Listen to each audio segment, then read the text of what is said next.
Même si la grève des travailleurs du communautaire est maintenant terminée, la mobilisation du mouvement communautaire à bout, elle, se poursuit. Le lundi 8 juin dernier, des manifestants se sont rassemblés de nouveau pour réclamer un meilleur financement des organismes communautaires et une reconnaissance accrue de leur rôle sur le terrain. Sur place, plusieurs intervenants ont rappelé que les enjeux soulevés pendant le conflit de travail demeurent présents malgré la fin de la grève. On ne réussit pas à se faire entendre, il n'y a pas de table de négociation, de table d'échange. Donc c'est pour ça que c'est important de continuer parce que faut vraiment qu'on puisse trouver des solutions là, avec le gouvernement pour avoir un meilleur financement, pour pouvoir soutenir ces 3 millions de gens qu'on aide au Québec, donc c'est pas rien. On fait partie du quotidien des gens, que ce soit pour les familles, les enfants, les adolescents, les personnes âgées. On pense à peu importe le type de clientèle, qui a un handicap ou peu importe. C'est vraiment une personne sur 3 dans la communauté ici au Québec là, qui est desservie par un organisme communautaire. Donc vraiment, on a notre place. On est essentiel dans le quotidien des gens. Le manque de financement, ça fait en sorte qu'on n'est pas concurrentiel au niveau des conditions de travail, du salaire et tout ça. Donc, il y a un roulement de personnel là, incroyable dans nos organismes. Puis nous, en déficience intellectuelle, mais c'est important d'avoir des gens qui restent avec nous parce qu'en déficience intellectuelle, ils créent un lien avec les intervenants. Puis c'est ce qui fait en sorte qu'on réussit à créer des belles habiletés, à ce qu'ils soient bien intégrés dans la communauté. Donc quand les gens quittent, c'est vraiment un cercle là, qu'il faut recommencer constamment. Asseyez-vous avec nous, juste ce premier pas-là est essentiel, je pense, là, de s'asseoir puis qu'on puisse discuter, échanger, trouver des solutions ensemble. En fait, on continue de se faire entendre. C'est notre 3e lundi en action avec d'autres régions là, aussi là, du Québec, le national et tout ça.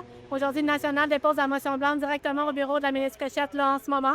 Donc, ça allait de soi pour nous de faire une action là, ici à Victoriaville locale là, pour rappeler là, la symbolique de la motion blanche, là, l'indifférence du gouvernement en ce moment.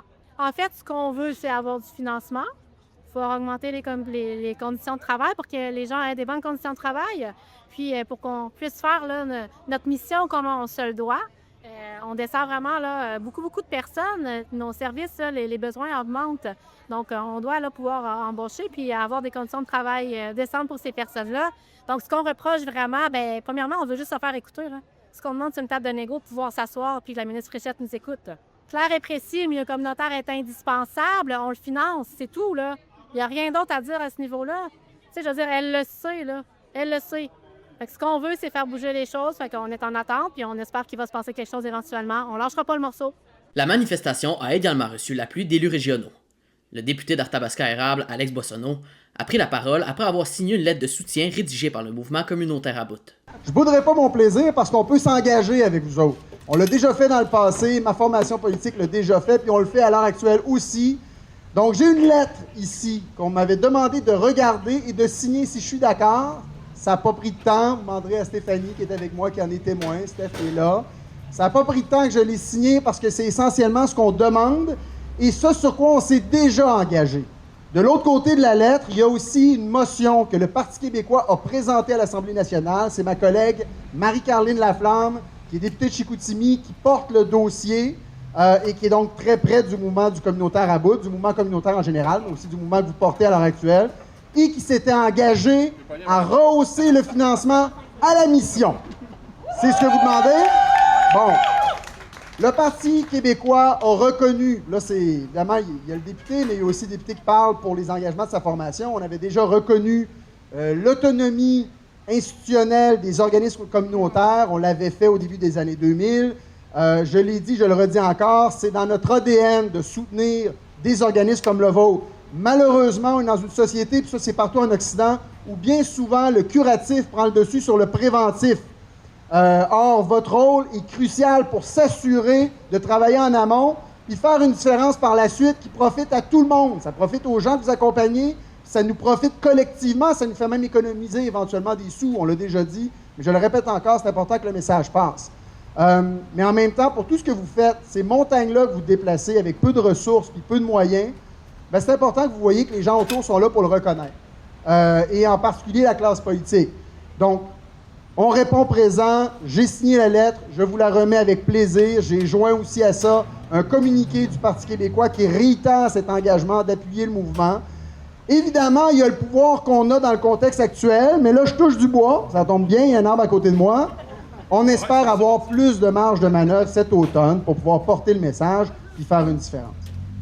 Donc, sachez qu'on est là, sachez qu'on était avec vous devant l'Assemblée nationale, on est allé vous voir. Il y a plusieurs visages ici là, dont je me souviens qu'on a pu se voir devant l'Assemblée nationale pour cette grande manifestation-là. Moi, j'ai été heureux de voir que le mouvement communautaire à bout a quand même suscité, moi je dirais, pris l'attention du Québec, a réussi à mettre la lumière sur bien des problèmes qu'on vit à l'heure actuelle, puis bien des besoins que vous avez. Je pense que les gens sont nombreux à comprendre le message. Je pense que la classe politique aussi a été interpellée, pas toute également, mais en grande partie. Évidemment, là, il y a un gouvernement qui fait souvent la sourde oreille. Puis prenez-le pas personnel, on a de la misère à avoir des lettres des accusés de réception, peu importe le ministère auquel on s'adresse ces temps-ci. On va se le dire, c'est pas toujours facile. Pour nous, il y a une odeur de fin de régime. On arrive à la fin de la session parlementaire, puis on va travailler très fort, comme je vous disais, pour avoir plus de marge de manœuvre cet automne, puis pouvoir mettre en place ces engagements-là qu'on prend avec vous aujourd'hui. Donc, on espère être là au rendez-vous cet automne pour pouvoir vous accompagner là-dedans, faire une vraie différence, parce que vous en faites une grande différence pour tellement de gens sur le terrain. On doit le reconnaître. Les gens avec qui vous travaillez le reconnaissent, mais il faut que l'ensemble de la collectivité le reconnaisse. Donc, sachez qu'on est bien au fait de ce que vous faites et de vos revendications. Malgré la fin de la grève, le mécontentement continue de se faire sentir au sein du milieu communautaire. Les organismes présents à cette manifestation soutiennent que plusieurs revendications demeurent sans réponse et que les enjeux de financement et de reconnaissance sont toujours d'actualité. La mobilisation a également reçu l'appui du député d'Arthabasca-l'Érable, Alex Boissonneau, qui est venu rencontrer les manifestants et a signé une lettre de soutien au mouvement communautaire à bout. Un geste qui, selon les organisateurs, démontre que leurs préoccupations trouvent écho auprès de certains élus. Encore une fois, merci à vous à la maison d'avoir été des nôtres. C'était Jacob Canville à la TVC.